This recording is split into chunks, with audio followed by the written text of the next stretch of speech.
mga nanay na may mga ganitong serbisyo sa mga RHU tsaka sa health facilities.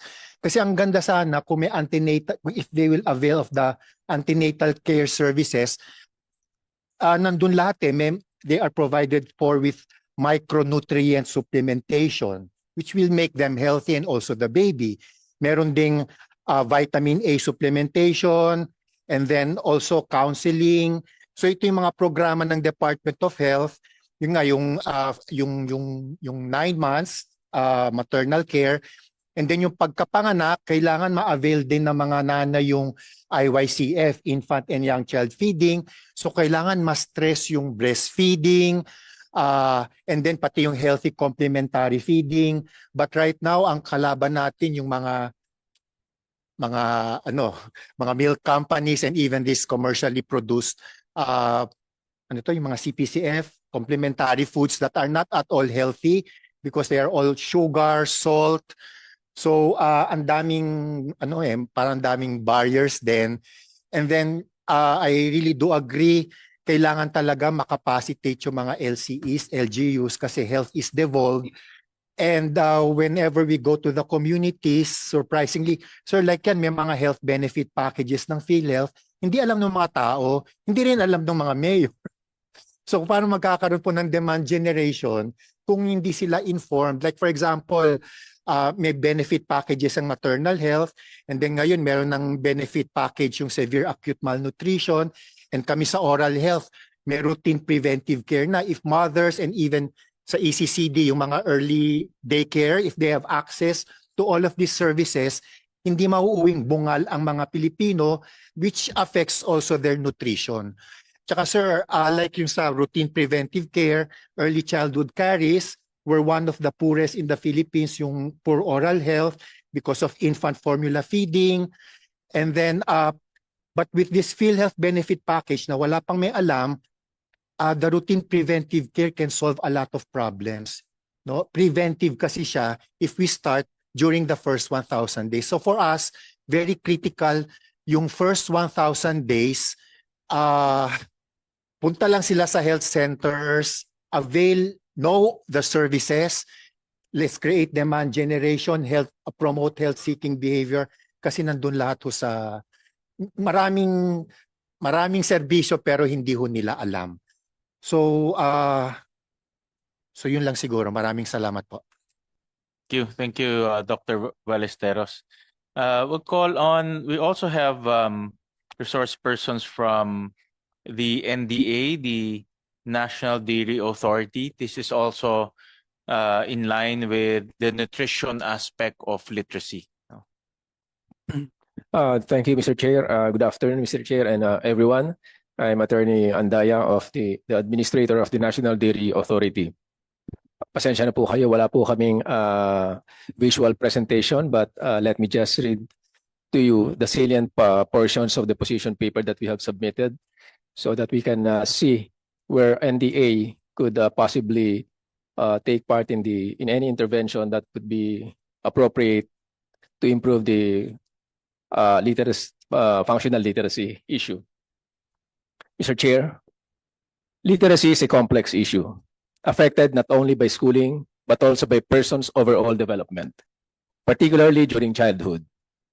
Nutrition plays an integral role in this development process. Undernutrition impairs brain development, cognitive functioning, and the ability to process complex information, all of which are vital for functional literacy. Therefore, nutrition must be recognized as a fundamental building block in achieving higher literacy levels. Literacy and nutrition. Traditionally, discussions on literacy improvement focus on education reform, teacher training, school access, classroom activities. However, numerous studies have confirmed that nutrition, particularly in early childhood, has profound effects on a child's cognitive abilities, school performance, and learning capacity.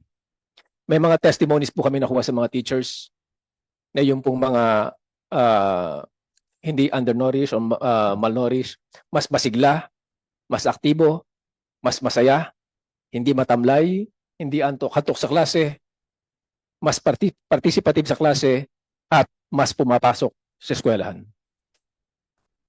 Malnutrition, especially during the first 1,000 days of life, as mentioned, can cause irreversible damage to brain development. Undernourished children tend to perform poorly in school, have delayed enrollment, and show diminished extension spans and memory retention.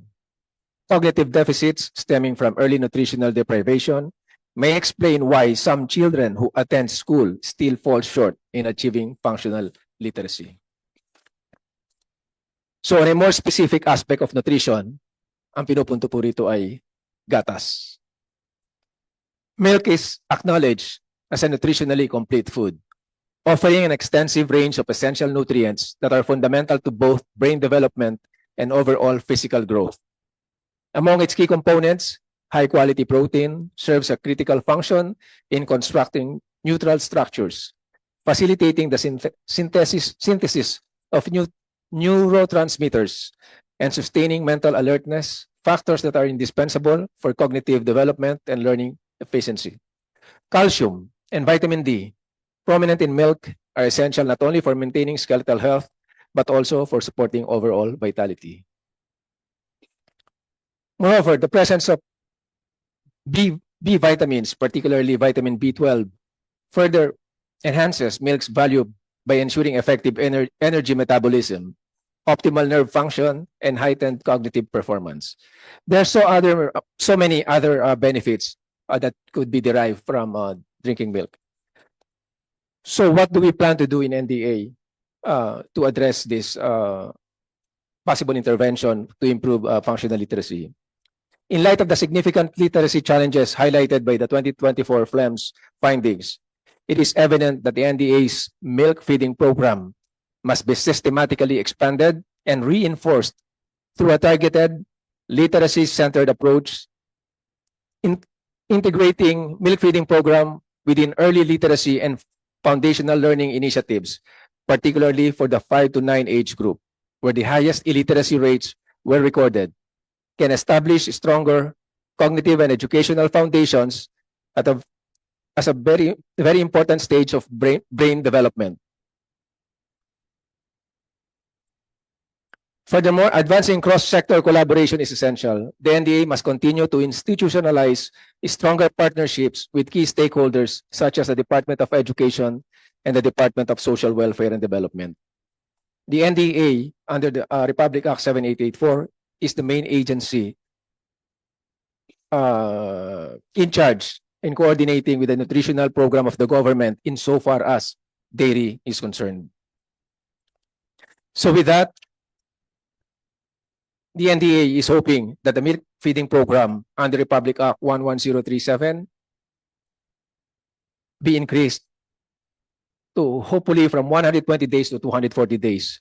Because right now, I think in 2024, the milk feeding program ran for 43 days.